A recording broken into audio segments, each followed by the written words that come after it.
Hello and greetings from the parish of Great Yarmouth to members of our church, as anyone else who's watching today. And I'm down on our lovely seafront, looking out across a rather grey and really rather choppy North Sea. There's times we sort of get a reminder that we're right on the coast here, of course. And so there was a big storm swept in last night, Storm Babette I think it was.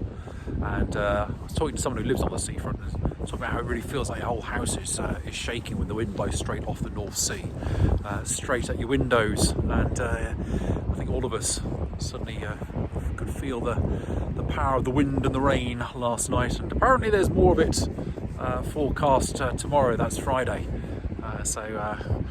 Yeah, I might perhaps not go on my bicycle tomorrow, which is quite often what I do on a Friday, but anyway.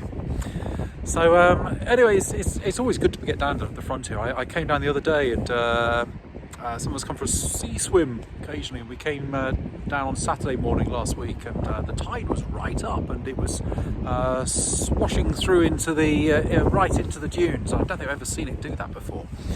It was a reminder of the power of the coastline, and also how it's changing as well. And there's been a lot on the radio and local media about those who are in other places further up the coast, Hemsby, Winterton and other places as well, where they'll be watching the height of the tide and the surge of the storm very, very closely indeed, with concern about how much of that the land it takes away.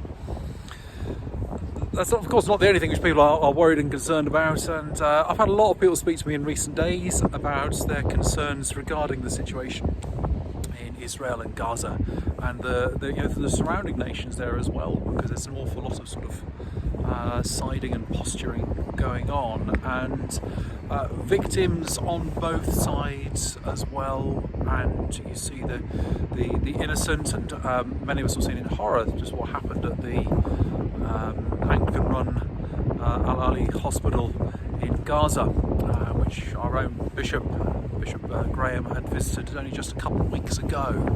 And we're launching sharing in the Bishop's Appeal. So on Sunday at the Parish Eucharist in Great Yarmouth Minster, we will there'll be an additional collection.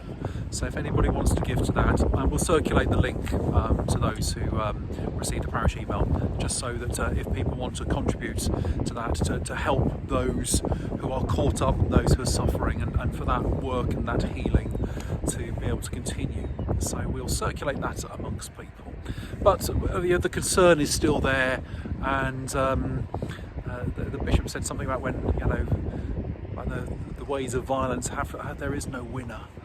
And you can really sort of sense and really see that, and we must all just pray and long for peace to come, and for those voices of peace to be heard, because at the moment it just feels like an escalation of violence and rage, which is going to get us nowhere. It's not good at all. So we pray for peace in Israel and Gaza and the world over at this time, amidst the storms that blow off our sea as well. So anyway, God's peace and God's blessing be with you all.